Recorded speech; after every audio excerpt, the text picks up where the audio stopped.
you know, when we were making this film, we wanted it to be better than Borat, and we thought, what could people see that they'd never seen before on film? And we thought one thing would be a comedian interviewing a terrorist. Mm-hmm. So, which I think has never been done before, for good reason. And so we showed the script, you know, the outline of the script to the studio, and they said, oh, this is great, who's going to play the terrorist? And we said, no, we're going to find a real terrorist. Now, it's not that easy to find an actual terrorist. In fact, your government has been looking for one for about 9 years. You're exactly right. Yeah. There's no Craigslist in Beirut, for example. So we called up a contact we had at the CIA and said, can you help us? We're looking to find a terrorist. Bruno has a contact at the CIA. Bruno doesn't, but I knew somebody who did. All right. And the guy at the CIA said, you know, we've got a lot of names of terrorists, but we have almost no addresses. And so eventually, after a few months, we found somebody who actually lived in a town that had a terrorist from a pretty nasty group called the Al-Aqsa Martyrs Brigade, who are kind of the #1 suicide bombers out there, if you're looking for them.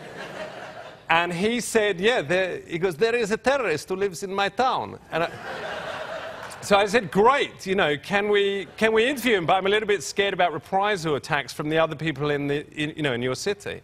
And he said, don't worry, you know, everybody loves you. We love the Ali G show. So the next thing was, I thought I needed some security to get to the terrorist, because it was in the West Bank. The guy picks this secret location. So we called around some security firms. Everybody said, no way. And eventually I found one guy who was an Englishman who'd done the Enrique Iglesias hero tour.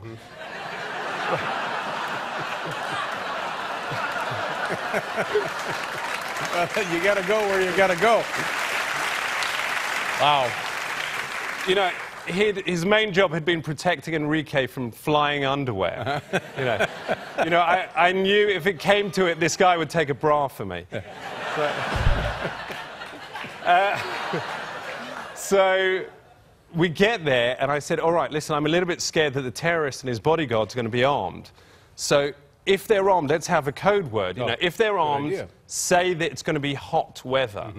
And if they're not armed, there's no guns, just say it's going to be cold. Simple enough, sure. So we end up at this secret location.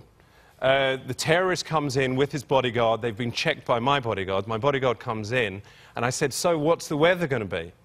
And he says, well, I think it's going to be cold weather, but there's a chance it could be quite warm. And it might even be boiling hot.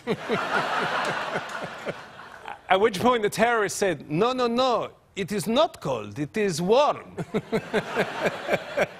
And then I realized, I was pretty sure that my terrorist either did or did not have a gun on him. So you're certainly getting your money's worth there. And then my bodyguard says, yeah, you're right, you know, it is quite warm out here. It's kind of much, much warmer than North England. At which point I realized my bodyguard had forgotten about our role play. They're just talking about the weather. I was discussing the weather with the terrorist. Now, will these guys eventually see the film? Did you invite them to the premiere, or? I pray to God not.